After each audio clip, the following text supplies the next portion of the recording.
Hey, it's Jess from Knit with Jess, here with another YouTube video. This is my third YouTube video, so please bear with, I'm still getting used to it, and it's actually been a little while since I did my last one, so I'm a little bit rusty.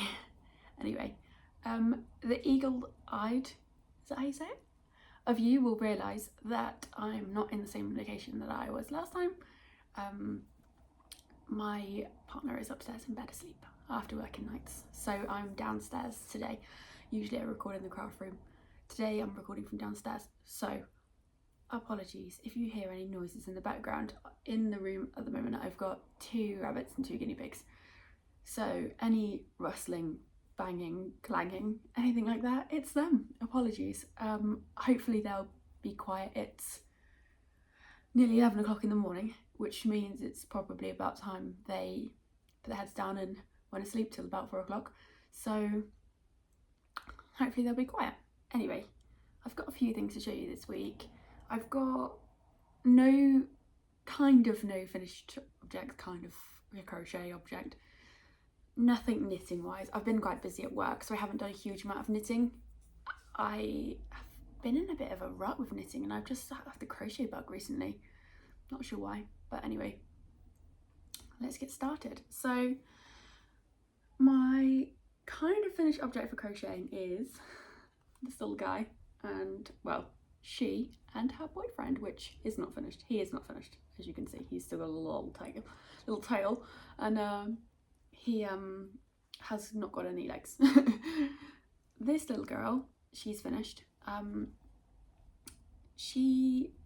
I started her, I got the idea in my head I was gonna crochet her, and I crocheted her in 2 days. I was just so desperate to get it finished. She was a very quick crochet. About 2 days before, maybe even the day before, I crocheted a little jellyfish. First crocheted thing I'd made. I've done a couple of I've never finished a crochet. Oh no, I finished one crochet blanket. I've crocheted lots of granny squares, some blanket, half blankets. I don't think I've crocheted anything else. So, I started a crocheted shawl, but that's still a whip, forever whip. Sorry, I think I totally have makeup on my face. Oh well. Anyway, this is a free pattern. I just found it on, I think I found it on Ravelry actually, but it was a free pattern and I really enjoyed making it. This little crocheted flower, if you can see that, it's not perfect, but it didn't come with the it wasn't part of the pattern. I added that. I really wanted to have each of them to have a little accessory so that you knew that they were like a little couple. I thought it was so cute. Anyway, these two are going to live, when he's finished, these two are going to live in my craft room. I'm really pleased with it for a first proper go at amigurumi. Is that how you say it? I'm pleased. There's some bits that aren't super neat, like these decreases, but I think part of that is just there was so many decreases in such a short space. It's almost impossible to get them tidy anyway. And oh, side note, the reason that they're size different is because I totally thought I'd done this one on a 4mm hook until I got this far, and then I was like, huh, he's way smaller. Yeah, because this was on a 5 and this was on a 4. Same yarn, just different hook. So he's little, but that's okay. We don't judge here. So yeah, that's my kind of finished object. That is it. That's as exciting as it gets. Next up I will show you my test knit. This is my test knit for Iris. Just tuck some ends in so that you can see. I have finished the body on this one now. So I think last week I was sort of here, maybe. Last time, it wasn't last week, it's been a while. Last time I was here. It needs a good block to open this up, but I'm holding off.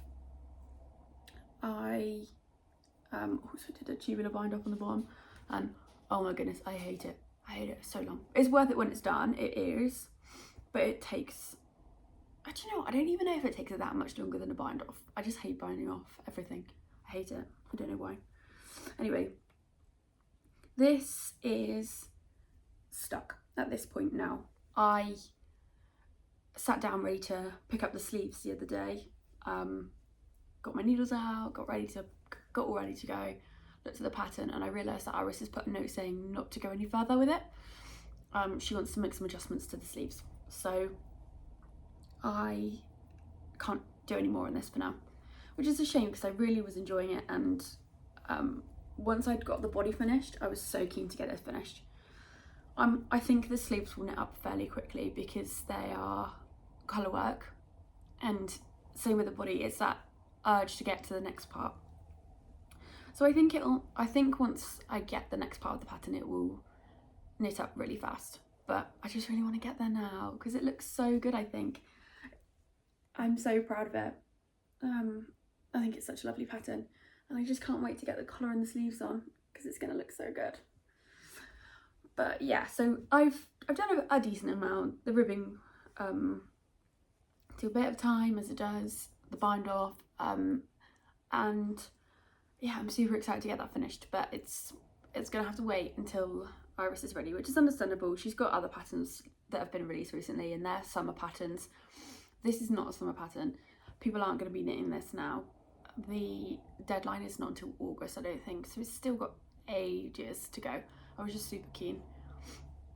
Some people have popped in the group that they're only just sort of picking out yarns and things. Some people have got to the same point I have. Some people are in between. So it's a mixed bunch of people who are sort of at various points of the test knit. So I'm not really surprised that there's not any more to do, but hopefully soon.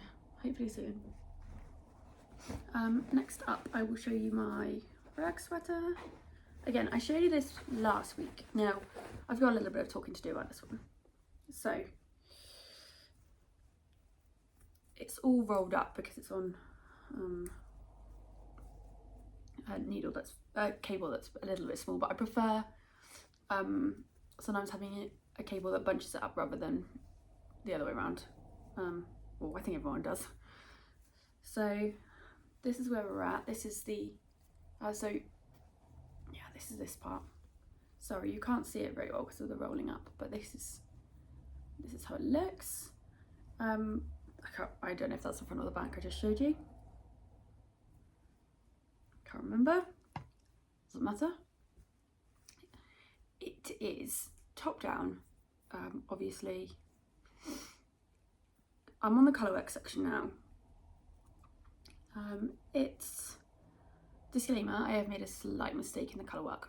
I apparently can't count to 5, and twice on this part of the colourwork I did 4 blue and white, and it was supposed to be 5 blue, 1 white. So yeah, I can't count to 5, which is great.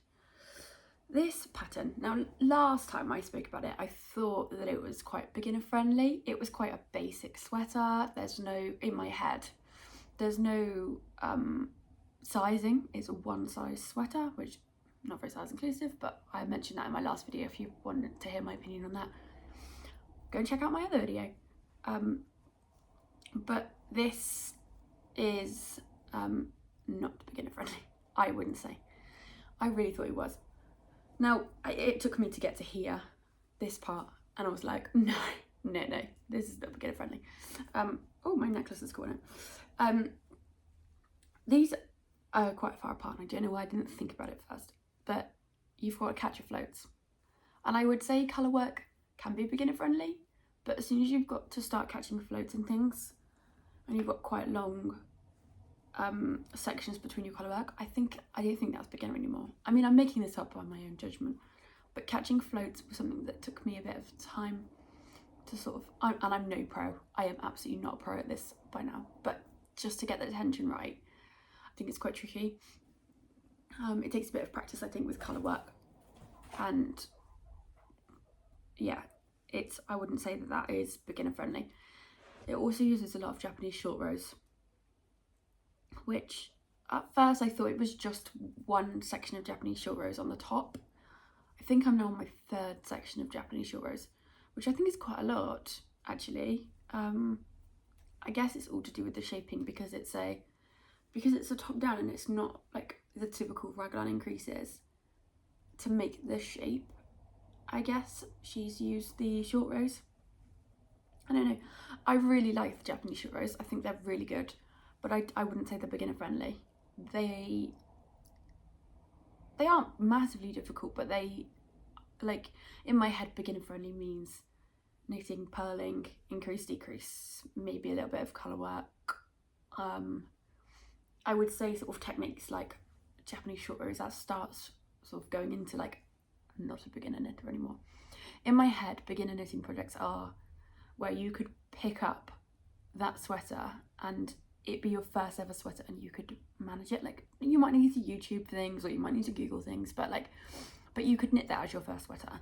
That in my head is a beginner sweater. This is not that. I think if this was my first ever sweater, I'd get to like here and I'd give up. Also, this is like 240 stitches around. Now, I'm not really used to knitting large garments, but this just feels like it's got so many stitches. Feels like so many. And this rustic yarn is quite tough on my hands, so I haven't been doing a lot on it because my hands get tired. My hands get tired after this, and it's not a very mindless knit because of the Japanese short rows. It's sort of like 3 rows and then you're doing something different, and then 3 rows and then you're doing something different, and 5 rows and you're doing something different. So you've got to be constantly looking at the pattern. This is not like just a simple stockinette you can sit and watch telly with. You've got to think about it. So I've been doing bits, but when I do work on this, it's sort of like 3 rows at a time, and then I'm like, okay, my hands are tired now. It's a lot of stitches. I think if you think about it, at 240 stitches a round, 3 rounds is 750 stitches, like ish. That's a lot. That is quite a lot of stitches to be doing, and this yarn is very rustic and rough, and it hurts. I have a little like callus on my finger from where my yarn runs over my finger, and this does not help. On that note, this yarn, which is the, oh, I don't have a ball band, that would have been a smart idea, is Lopi. I think that's how you say it. I'm going to go with that. I haven't heard anyone say it otherwise. The Lopi yarn. I wouldn't use this again. Don't get me wrong, I'm enjoying using it now-ish. I'm glad I'm using it. I'm glad I'm giving it a try. I wouldn't use it again. It's too rough. I don't think it's going to be particularly itchy. Like when I'm knitting, say I've got like sleeves, like no sleeves, it's not particularly itching my arms, which I thought it would. It's not. So I do have hope that it's not going to be super itchy, but it is very rough. And I prefer a soft, cozy garment than a rough, itchy type one. So this is, I'm enjoying it. I'm going to finish it. I'm going to enjoy the finished object. It's going to be a bit of a labour of love, I think, but I won't do it again. This is a one-time deal for both yarn and pattern. But I'm glad I'm giving it a try. So that's that. It's not a very pretty project bag, so I'm not going to show you that one. So on knitting, I have also, so I did an order of some yarn a couple of weeks ago. It came with the yarn that I used to crochet the dinosaurs, which I did not plan to use that yarn to crochet dinosaurs. However, I really liked it. So, and the colours were sweet, so they were perfect. So I did. Anyway, with that I ordered some various other things, some drops, daisy, and I thought I'd try the World of Wool Isle, Shetland and Blueface Leicester Aran yarn, 100% British wool. This is Lamba, I guess. It's a really nice light pink colour. Now, I don't really know why I bought this. It was a good price. I've seen the No Frills Knitting in Bristol stock it, and I kind of just wanted to try it. So I ordered just 2 balls to see what it was like, and I kind of thought it might be a bit rougher than this. It's actually surprisingly not so bad. I swatched it up, but I liked it, so I thought, what can I knit with this? And I was umming and ahhing for a little bit of time, pre-swatch, and I was sort of umming and ahhing, like, am I ever gonna actually wear this? Like this, I'm not really a pink. No, that's a lie. I love pink. I really love pink. Like pink. I'd have a pink house in a bedroom and pink everywhere if it was like not too much pink. I love the colour pink, but I don't have a lot of pink in my wardrobe. Pyjamas, yes, but daytime clothes, no. So I'm not really sure why I decided to go for pink. And on that note, I also have a pink cardigan on the go, which is currently in hiding, which is why I haven't shown it on here yet, but it will be coming back out soon. It will. Anyway, so I don't know why I'm suddenly knitting pink garments, but I am, and I'm gonna give it a go. And I feel like maybe I'll wear this. Maybe I'll just step out of my comfort zone and wear it. Anyway, enough spiel about the yarn.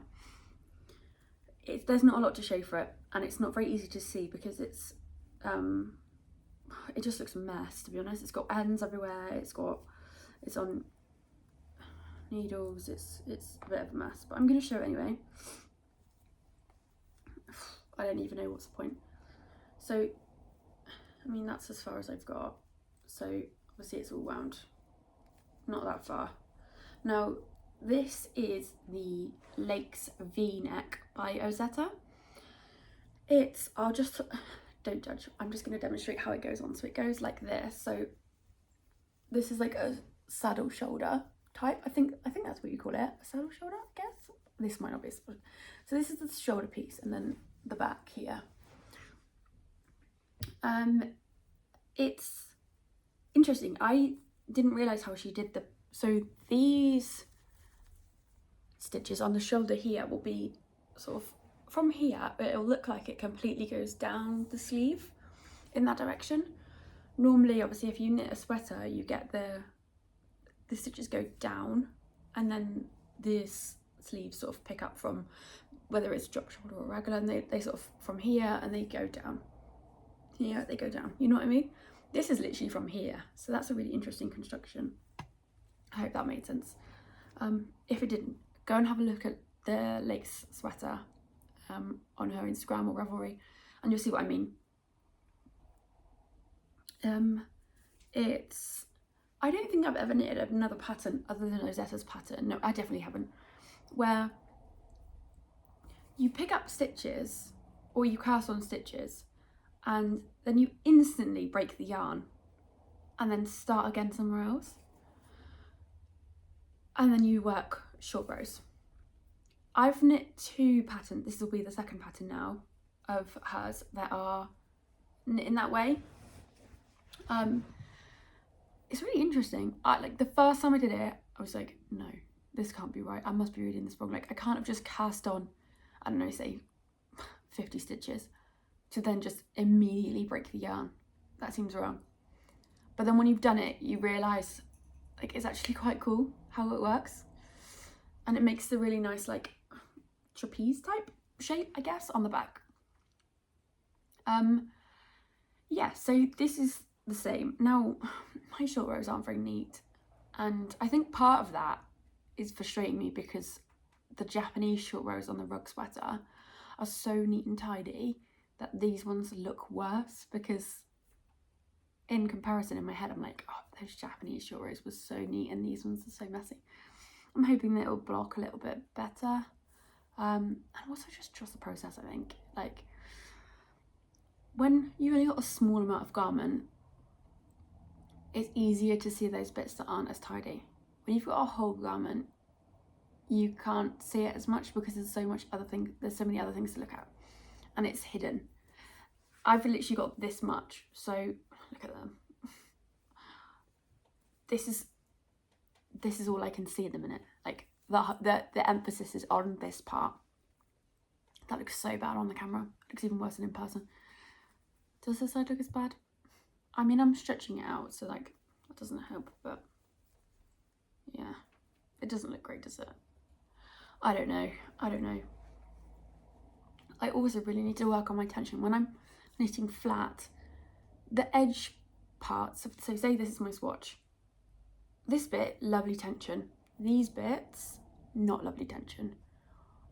And I need to work out how to fix my tension on the edges, because when you then knit something flat and then pick up along the edge, my tension is so skewed that it's not very neat. And I think if my tension was better, it would, the stitch would just pick up neater. I can make it better if I really focus on it and I sit and I work, like concentrate on my tension. It's fine. The problem with this one is that I was knitting this at work while chatting away, like on break. So I was chatting to a group and I was effectively not really looking and not thinking about it, and the tension's pretty horrendous. I mean, I'll show you a little bit. I don't know if you can even see. Like here, like you can see the tension here is fine, and then these bits are like really wide. I don't know how to fix that. If anyone knows how to fix that, please shout at me in the comments. Again, like I said, I can, if I'm paying attention to it, it doesn't look like that. As soon as I start knitting without thinking, that's when it happens, which is frustrating. Anyway, so this is my lace v-neck. I don't think I own a single v-neck. Like cardigans, I love a v-neck cardigan. V-neck sweater, I don't know if I've ever owned one. So I'm really excited actually to see how I feel about that. Sorry, my necklace has got a little bit twisted. I'm really excited to see how I feel about that. I think I'm really gonna like it, and it looks so cozy, and yeah, I don't hate the pink. I was a little bit worried about pink with my skin tone, but apparently pale pink is with every skin tone, according to Google. So yeah, so that's my lace sweater by Ozetta. Hopefully next time I record there'll be a little bit more to see. My plan is to get this, ideally by the end of today. I'd quite like to get it down to starting on the front, but I haven't looked ahead of my pattern to actually know how much more I've got to do to get there. So yeah, that's it of my knitting. I've worked a little bit on the spring socks that I showed last time, mildly. I also have a stockinette sweater in Drops Air, which I forgot to bring. It's a really simple sweater. It's got some adjustments I need to make. I don't know what got into me, but I just started the ribbing on the sleeves and then cast off and was like done. Well, I've only done one sleeve and it's way too short, so I'm gonna frog it back, put a lifeline in and get rid of that cuff and knit it a bit longer. I'm someone who likes my sleeves a little bit longer. I like to snuggle and pull my sleeves down over my hands, and this it's sort of like to here, and it's just not what I want. So I haven't got that here to show you, but it's not very exciting anyway. Hopefully at some point it'll be a finished object and I can show it that way, but yeah, anyway. Last but not least, crocheting wise, I'm just going to show you this. Just take my hook out. This is the, sorry, it's got hay on it, joys of being a pet owner. This is the crochet baby blanket that I have been working on. I haven't done a lot since the last time I showed it. To be honest, I think I was only about here. So I really haven't done a lot. I'm at the point now where this edge is so long that it's sort of getting a bit tedious. Also, look at all my ends. I did so well at the start and then look what happened. Oh well. These are so long now. It doesn't even look that long. It feels long. But it's just taking me a while to do it. Yesterday I forced myself to sit down and do, say, 3 rows maybe on it. I'll try and do the same today. I think if I could work on it, just even if I just did 2 rows every day, it would, before I know it, I'd be on a decreases and it will fly by. This is my last coloured stripe, and then I'm going to do where the corner is, so it's I'm going to do the next corner as being white. So how my stripes are 1, 2, 3, 4, 5, 6, 7, 8 rows of white. So I'm going to do 4 increase and then 4 decrease type situation. So the middle stripe is white. That means that effectively the other side will be the reverse of this. So the next stripe will be pink, then the blue, purple, pink, blue, purple, and then the final corner will be pink, which I think will be nice. And then I'll edge it in white. I really need to get this going because the baby it's 4 is due next month, and it's the 21st of May. So I'm running out of time. I really need to get a move on with this. But I'm getting there. It's my first crochet corner to corner blanket, so I need to give myself a break. So I think that's it for what I've been working on this week. My plans really are just to keep working on my whips. I don't think I've really got anything planned to cast on, but saying that, I did cast on that lace sweater the day the pattern came out, on a whim really. I hadn't planned to cast anything new on because I've got a couple of bits on the go, but I suppose my test knit can't move on at the moment, so I think it's fair enough that I've cast on something new. I'm telling myself that anyway. I'm living with the vibe now of cast on what I want, because if it makes me happy, then that's all that matters. Yeah, so that's it for today. I think I'm going to try and do some like other type videos, not just like a roundup of what I've been doing. I was thinking about doing a video of sort of what I use when I knit, so top knitting tools, I guess. Maybe going through what knitting needles I use. Maybe I could mention my crochet hooks as well. I'm quite specific with both of those things, so it might be interesting to chat about that. I don't know if you've got any other ideas of things that I can do that aren't just like project roundups. Yeah, project roundups. Let me know in the comments. I'd really like to have some ideas for what else I can be recording that isn't just what I've been working on. So yeah, let me know if there's anything else you'd like to see from me, and thank you for watching. I hope you all enjoy knitting, crocheting, whatever you're working on, and yeah, hope to see you soon. Thanks, bye.